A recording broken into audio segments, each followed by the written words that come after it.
Hi everyone, and welcome to a brand new video with Natsu 243. New Death Battle episode has came out, and it's Natsu versus Ace, Fairy Tail versus One Piece. That could be an interesting matchup. I don't know very much about these characters, so let's just jump into this reaction or into the Death Battle episode itself and find out who can win this Death Battle. Alright, let's go! Hey Mark. Hey Mr. J. So I know doing all this merch marketing, like these 3 awesome Death Battle t-shirts, can get kind of stressful. So we added some new office amenities that I think will help take the edge off. Like the new office jacuzzi. Shit, no thanks. You ever smelled a wet sloth before? Alright, maybe a relaxing massage then. Yeah, I got a fair hands. Alright, how about a nice hot sauna? It's a fucking toast oven, Chad. I'm Mark Slothman, and now I got the sexiest shirt in the market, Death Battle shirts. You wear this, you're gonna find yourself in a sex battle. I don't know what that is, but I know you'll love it, okay? Now click the link below and buy this shirt, or they're gonna eat me.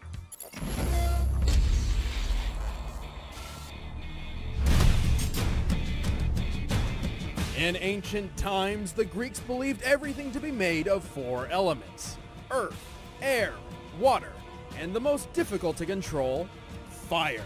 But these 2 combatants have mastered the art of playing with fire. Natsu Dragneel, the Dragon Slayer Mage of the Fairy Tail Guild. And Portgas D Ace, the feared pirate known as Fire Fist. He's Wiz and I'm Boomstick. And it's our job to analyze their weapons, armor, and skills to find out who would win a death battle.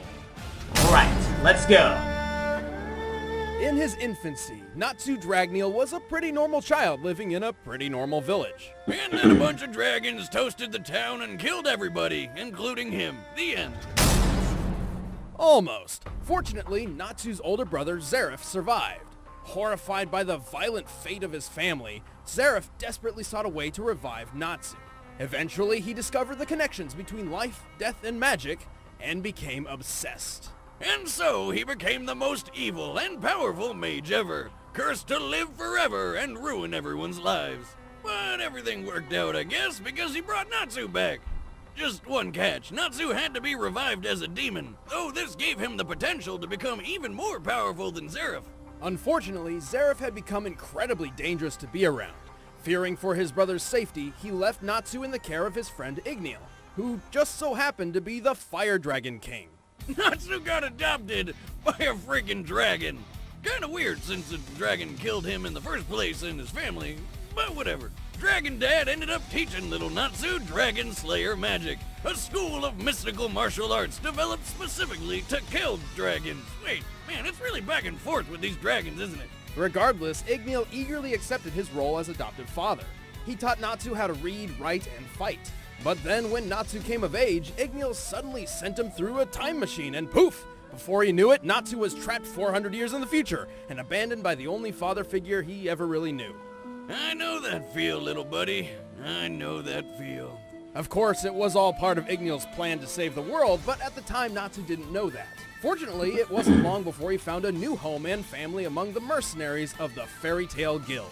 Yeah, turns out being a demon trained by a goddamn dragon made Natsu pretty effective as a bounty hunter. Natsu possesses superhuman speed, impressive strength, and unbelievable durability. He has superior senses such as sight and smell, along with a mastery of hand-to-hand combat skills. Mix all that up with his Fire Dragon Slayer magic and you got one fiery cocktail that'll knock just about anybody on their ass. As the name suggests, Fire Dragon Slayer magic revolves around conjuring and manipulating fire.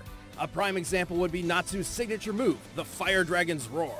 Where he literally shoots fire from his mouth. Or he can engulf his hand in flames for the devastating Fire Dragon's Iron Fist.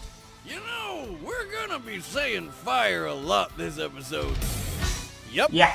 Natsu has well over 2 I believe you on that ways one. to incorporate fire into his martial arts, but his real strength comes from a move nobody ever really expects. Yeah. He eats fire. Like all mages in the fairy tale world, Natsu has a limited pool of magic, but consuming fire actually replenishes it. Not only that, he can consume a few different types of elemental magic as well, including lightning. Talk about a shocking appetite. And because this is anime, eating lightning gives Natsu access to an all-new form, Lightning Fire Dragon. With this, Natsu's abilities are enhanced with electricity, giving him a brand new element of power. To increase his fire abilities, Natsu can enter Dragon Force. This greatly increases his Dragon Slayer magic and physical prowess, bringing Natsu closer to the strength of a full-grown dragon. He's even starting to look like a dragon now. You think that's like an awful traumatic reminder when he looks at himself? But when his Dragon Slayer abilities aren't enough, Natsu enters his strongest mode yet, Fire Dragon King mode. In this form, Natsu has access to techniques only the most powerful of dragons could wield, such as the Demolition Fist and the Fire Dragon King's Roar. At his strongest, he could wipe out exactly 973 soldiers all at once and create massive explosions so big they could wipe out a whole town. Natsu's raw power is extraordinary, both magically and physically. He's strong enough to lift an enormous stone slab several times larger than himself. Comparing this stone to Natsu's height and compensating for the density of the stone, it's likely this block weighs about 135 tons. Talk about never skipping arm day. He's also fast. He's fought in multiple battles where he's moved faster than the eye can see, putting him well over 9,000 miles per hour. And when fighting opponents even faster than him, Natsu has used his keen observational skills and indomitable willpower to predict their moves and defeat them. He's pretty clever in battle, which is surprising given how headstrong and stubborn he can be. Like any real fighter, Natsu prioritizes offense over defense, running in guns or, I guess, arms blazing. Except this impulsive approach to fighting often leaves massive amounts of collateral damage in his wake. Remember how we mentioned his firepower could wipe out a whole town? Well, sometimes that's not completely intentional. In fact, this hasty attitude may be his greatest weakness. Nah, his greatest weakness is how easily he gets motion sick. Put him on a moving car or boat and he'll be hurling in a matter of seconds. That flying cat following him around should start carrying vomit bags. Yeah, that's one of the stranger downsides of Dragon Slayer magic. Natsu's dragon-like senses can overload his semicircular canals, creating a feeling similar to Naruto. But more importantly, Natsu has a bad habit of burning through his available magic rather quickly. Yeah, but who cares? He can just chow down on some tasty flames or lightning to replenish his magic. Just one problem. Consuming any fire or lightning that Natsu has created himself will not replenish his reserves. Huh. Oh well, Natsu's still a badass. He really is the Fairy Tale Guild's trump card for whenever things go south. And he continues to fulfill his old dragon dad's wish of making the world a safer place by setting it on fire. I think it's time we stop playing around. Let's get down to the real fight. I'm gonna shatter you into a million pieces. Oh well. Wealth. That was fame, Natsu. Power. Gold D. Roger, the king of the pirates, obtained this and everything else the world had to offer.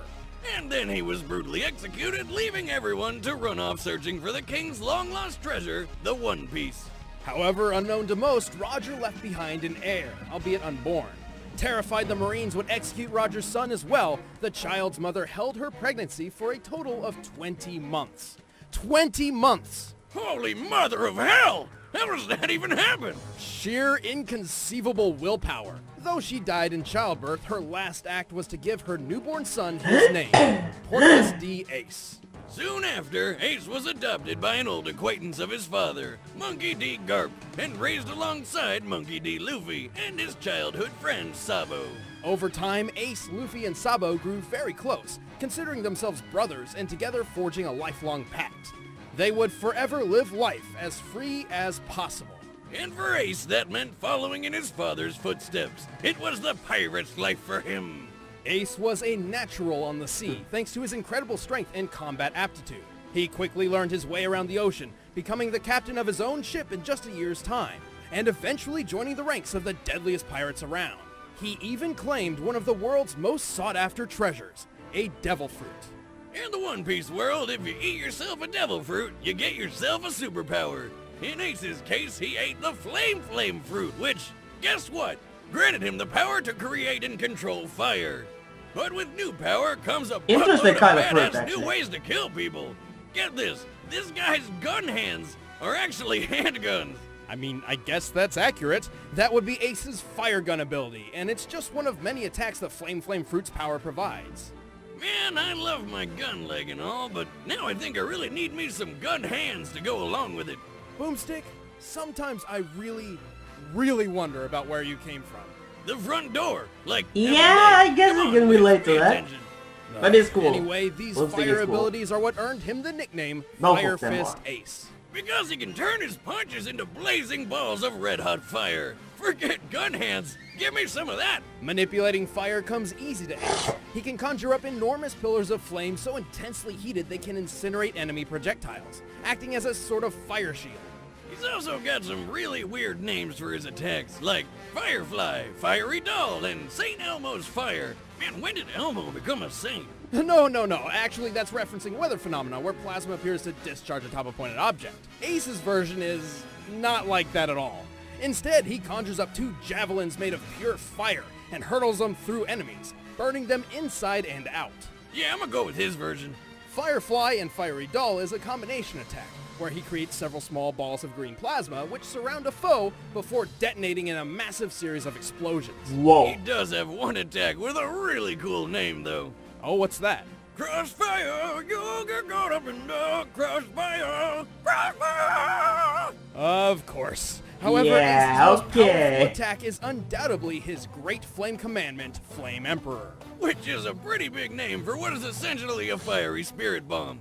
But good God, if you see that thing coming your way, don't even bother trying to run. You dead. There's even more. See, the devil fruit Ace discovered was of a rare breed, a Logia fruit. Because of this, Ace also gained the ability to transform his entire body into fire. When he's in flame on mode, physical attacks pass right through him like he isn't even there. And if his fire body is somehow messed up, like someone dropping a giant candle snuffer on him, his true human body would be totally unaffected. Actually, since receiving this power, Ace has only been badly hurt by other Logia users wielding an element with an inherent advantage over fire, such as magma or water. Man, it's like he's invincible. In a way, but it's not an automatic defense. Ace must make the conscious decision to transform his body. But thanks to his blindingly quick reflexes, he's able to avoid almost any attack. He can even react quick enough to avoid a shot from a sniper. In this instance, he was reacting to the gunman in view. Assuming this gunman was professionally trained, Ace would have needed to react in about a quarter of a second. But who needs speed when your fire fist can blow apart 5 ships all at once? Considering ships like these would likely be constructed of teak wood, to accomplish this, Ace would need to hit each ship with at least 15,000 pounds of force per square inch. So getting hit by Ace would be like getting hit with a wrecking ball. And when he throws more fire into the mix, he can wipe out an entire town. Ace's last extraordinary quality actually has little to do with fire at all. If there's anything he inherited from his mother, it's his insane willpower and endurance. He once fought a karate fishman for 5 straight days. Man, with that endurance, he's gonna make some lucky lad or lady real happy someday. Or, I guess he would have if he didn't. Oh, hey, heads up. Huge spoiler warning in 3, 2, 1. Yeah, he's dead. Like, totally dead. Like many Logia users, Ace grew cocky in his ability to avoid being hit. In fact, he practically forgot what pain even felt like. And so, despite all of Ace's fantastic feats, his most impressive was when, for once, he chose to take a hit, sacrificing himself to save his brother, Luffy. Damn. Would you do that for me, Wiz? Oh, sure, of course. You're a goddamn liar. I can't allow that. I'll take care of this on my own!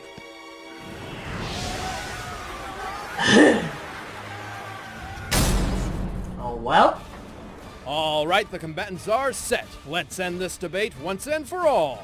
But first, all this talk of chowing down on some scrumptious flames is making me hungry. Yeah, I'm gonna skip that Blue April stuff again, because it's just the same again. But anyway, let's talk about the step out, who I think will win this. Okay, this is really what is the word I'm looking for?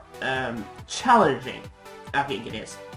This is just, both of them are extremely powerful, and this could be a really interesting match. That's no wonder about that. So yeah, I'm not quite sure actually who I think actually will win this, because this is really hard to choose who can win. But I think I have to go with Ace. He just seemed a little bit quicker, he seems more powerful. So... But... It could become a draw too. I'm really not sure who I think shall win this. But... Yeah, because I'm not leaning to either of the series, so... Okay, I'll go with Ace.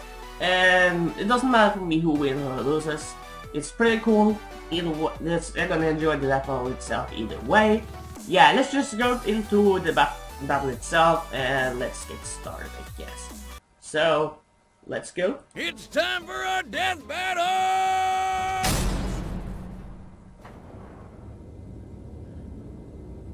Hey, you! Thief! Come back here!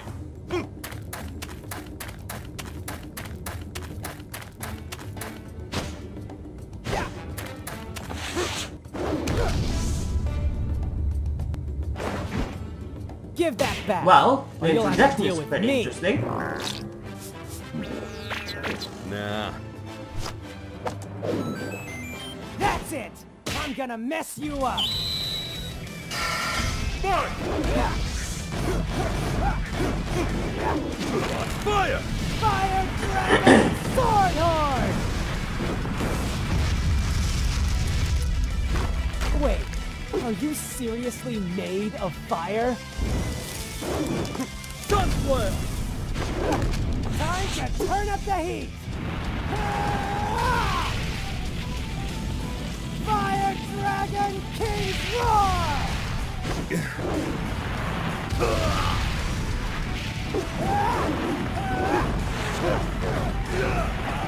Okay, this could be really interesting. Fire Dragon King's Demolition Fist! Fire Fist! Not bad, hotshot. But you can't even touch me. Fire Blast! Oh no. Fiery doll.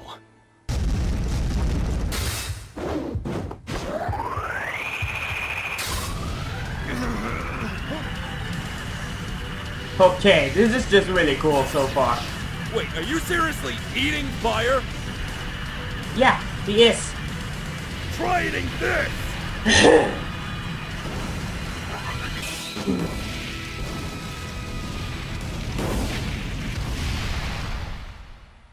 Like I said, you can't touch me. I'm not trying to. Lightning Dragon Fire Mode! Lightning Fire Dragon Roar! Oh wow! Phew. All's well that ends well. That did not go as I thought it would be. That's a burn if I ever saw one. This battle was anything but clear-cut. Natsu held the advantage in speed and strength, and Ace trumped him in endurance and defense. Still, neither held an advantage so much that the other couldn't keep up. Both were mostly immune to each other's fire attacks. Because fire is Ace's only real weapon, this means he really didn't have anything that could kill Natsu. Natsu was definitely strong enough to put Ace down, but with Ace's intangible fire form, Natsu couldn't even touch him. So, sounds like a stalemate. Very nearly. Luckily for Natsu, he had an ace in the hole. Hey, nice one. Oh, thanks. Natsu has had far more combat training than Ace, and is known for using his superior senses to study his opponents and take advantage of their vulnerabilities. My curses can change anyone stupid enough to touch me into a living bomb. No matter what I try, this human just consumes my curses. He might even be stronger than he was when this fight started. When Ace realized Natsu could eat fire, he had to become more liberal with his true physical form to avoid being consumed. And this was what Natsu was counting on. Being faster than the eye can track, Natsu was more than quick enough to get a good hit in up close. A perfect opportunity to use a fast, deadly elemental weapon Ace's body wasn't immune to. Lightning. It's not like Natsu was gonna run out of magic or anything. I mean, there's friggin' fire everywhere. As his speed, strength, martial arts, and versatility surpassed Ace, all Natsu needed was one good shot, and he made it happen. In the end, Natsu was too hot for Ace to handle. The winner is Natsu Dragneel. Congrats, Natsu! I'm Chad, I play Boomstick. I'm Ben, I play Wiz, and stick around, we're about to announce who fights next time. And if you want to watch exclusive commentary on this episode, click that little box, sign up for a first membership trial. It's a great way to support the show. Okay, who's next? Oh.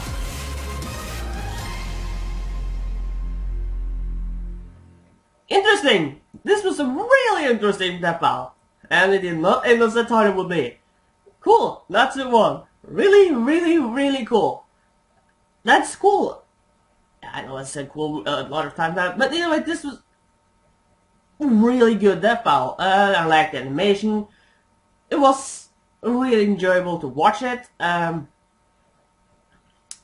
So yeah, this is just really, really cool, and I really did enjoy this one. That's no wonder about that.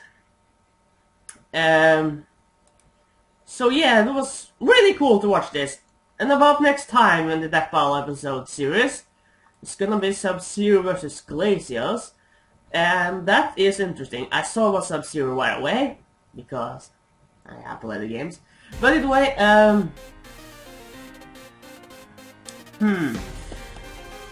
this was really interesting. I really did enjoy this. And I just have to say that the animation was really, really enjoyable. I don't have anything else to say, guys, so let's just wrap it up here. And yeah, this is just really cool. So anyway, thank you guys so much for watching, and if you like this video, you can find the original video in the description below. You can always do that. And you can also give me a subscribe if you enjoy the content. I want to keep updated whatever I do next. So yeah, interesting. So thank you guys so much for watching, guys, and yeah, this was really awesome, and I enjoyed it a lot. So anyway, thank you guys so much for watching, and I guess see you guys next time. Thanks for watching. Natsu 2 signing out.